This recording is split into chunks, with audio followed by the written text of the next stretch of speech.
College में गर्मियों की छुट्टियां होने पर राधिका और रोहन अपने दोस्त मनोज और शिल्पा के साथ परिवार के पुराने फार्म हाउस पर घूमने जाने का प्लान बनाते हैं।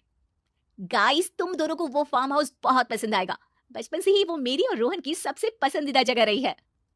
पर मैंने तो इतने सालों में तुम्हारे मुंह से कभी फार्म हाउस का नाम तक नहीं सुना। बचपन में फार्म हाउस जाते थे, लेकिन फिर अचानक सबने वहां जाना बंद कर दिया और वजह कभी किसी ने बताई नहीं। पर अब हम चारों मिलकर वहां धमाल करेंगे। इसी तरह बातें करते कुछ घंटों का सफर तय कर चारों शहर से दूर ऊंची पहाड़ी पर बने राधिका और रोहन के फैमिली फार्म हाउस पर पहुंच जाते हैं। वाह यार, ये तो बड़ा ही सुंदर है। पूरा घूमोगे तो और अच्छा लगेगा, लेकिन उससे पहले सब फ्रेशन अप हो जाओ, फिर साइट सीइंग के लिए जाएंगे। राधिका और रोहन अपने अपने कमरे में चले जाते हैं, लेकिन मनोज और शिल्पा घर में घूमने लगते हैं, जहां शिल्पा की टक्कर हॉल के बीचों बीच रखी एक पुरानी लकड़ी की कुर्सी से होती है। आह, लकीरे माता, इस कुर्सी को बीच में किसने रखा हुआ है? अरे तेरे स्वागत के लिए भूत ने रखा होगा। तुझे बात ऐसी आ रही है? जब खुद टकराएगा तो पता चलेगा। हाँ हाँ ठीक है, पर अभी तो इसे साइड में रख दे। शिल्पा कुर्सी को एक कोने में रख देती है और वो दोनों भी अपने कमरे में चले जाते हैं, जिसकी थोड़ी देर बाद चारों बाहर घूमने निकल जाते हैं। इसी तरह रात हो जाती है। फार्म हाउस में वापस आकर वे लोग सीधा सोने चले जाते हैं। आधी रात को मनोज की नींद खुलती है। बड़ी तेज प्यास लगी है, पानी साथ लेकर सोना चाहिए था। हाँ, अब रसोई तक जाना पड़ेगा। मनोज आंखें मलते हुए कमरे से हॉल में आता है और अचानक रास्ते में रखी कुर्सी से टकराकर जमीन पर गिर जाता है। अरे मर गया रे दादा। शिल्पा सही बोल रही थी, बड़ी तेज लगती है ये कुर्सी तो, पर इसे दोबारा बीच में किसने रखा? मनोज एक बार फिर उस लकड़ी की कुर्सी को कोने में रख पानी पीकर कमरे में चला जाता है। अगली सुबह जैसे ही चारों की नींद खुलती है तो उन्हें अपने बेड के पास साइड टेबल पर चाय का कप रखा मिलता है, जिसे देख वो खुशी खुशी चाय पीकर तैयार होकर कुछ देर बाद हॉल में मिलते हैं। थैंक यू यार राधिका, मुझे नहीं पता था कि तू इतनी अच्छी चाय बनाती है। वैसे मुझे उस बेड टी की बहुत जरूरत थी। ये और चाय, अरे इसे तो पानी तक उबाला नहीं आता। मतलब तूने हमारे लिए चाय बनाई क्या दोस्त? अरे चल पागल है क्या, इतना भी प्यार नहीं है मुझे कि तुम्हारे लिए बेड टी बनाऊं। चाय पर ये चर्चा करते हुए मनोज जैसे ही पीछे मुड़ता है तो एक बार फिर लकड़ी की पुरानी कुर्सी से टकराकर उस पर गिर जाता है। हाय रब्बा। अरे चाय छोड़ो, पहले ये बताओ कि इसे बार बार बीच में कौन रखता है? कल रात ही मैंने इसे साइड किया था। तुम पहले ये बताओ कि चाय किसने बनाई थी?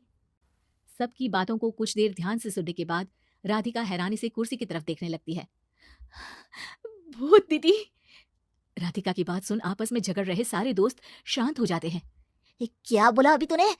अरे पर अब वो यहाँ कैसे हो सकती हैं? क्यों नहीं हो सकती?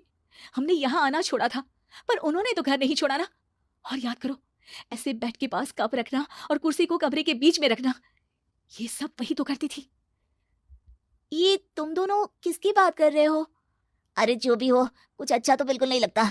अब देखो, डरने की कोई जरूरत नहीं है। वो सालों से इस घर में रहने वाली भूत दीदी है। वो बचपन से ही हमारे यहाँ आने पर एक बड़ी बहन की तरह हम दोनों का ख्याल रखती हैं। ओए, पगला गया है क्या? शिल्पा मुझे यहाँ नहीं रहना, तू भी मेरे साथ ही चल। ये दोनों तो पागल हो गए हैं। जहां मनोज डर से वापस जाने की बात कर रहा होता है, वहीं शिल्पा अपने फोन में बिजी होती है। क्या तुम्हें यहाँ की सिचुएशन समझ में नहीं आ रही जो फोन में लगी हो? जिसे जो करना है करो, मैं तो जा रहा हूँ। मनोज हड़बड़ाहट में अपने कमरे की तरफ जाता है, जिसके साथ राधिका और मोहन भी उसे रोकने के लिए पीछे पीछे जाते हैं। लेकिन शिल्पा, वो तो अभी भी फोन में लगी रहती है। कुछ देर बाद जब वो तीनों दोबारा हॉल में वापस आते हैं तो शिल्पा को सबके पैक्ड बैग्स के साथ देखकर हैरान रह जाते हैं। ये सब क्या है शिल्पा? यहाँ हम इसे समझा रहे हैं और तुम हमारे बैग्स भी पैक कर कर लेकर आई।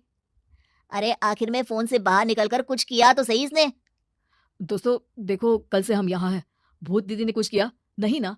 फिर डर क्यों रहे हो? 4 दिन और रुकोगे तो पता चलेगा कि क्या होगा।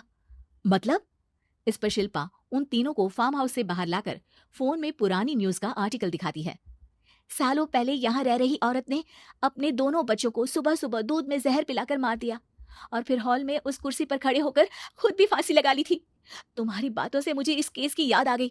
गूगल किया तो पता चला कि ये वही फार्म हाउस है। अभी भी यहाँ रहना चाहते हो, जिससे कुछ दिनों में वो सबको थोड़ा थोड़ा जहर देकर मार दे? अरे पर ये दोनों तो बचपन से यहाँ आ रहे हैं, फिर इन्हें अभी तक कुछ क्यों नहीं हुआ? वो तो पापा बताते हैं कि हम आते थे। हाँ, और मुझे भी एक बार का ही याद है।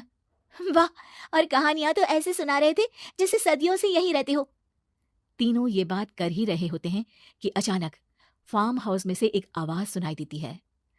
मैं यहाँ किसी को जिंदा नहीं रहने दूंगी, किसी को नहीं। बस ये सुनने की देर ही होती है कि चारों डर से कांपते हुए तुरंत कार में बैठकर वहां से भाग जाते हैं।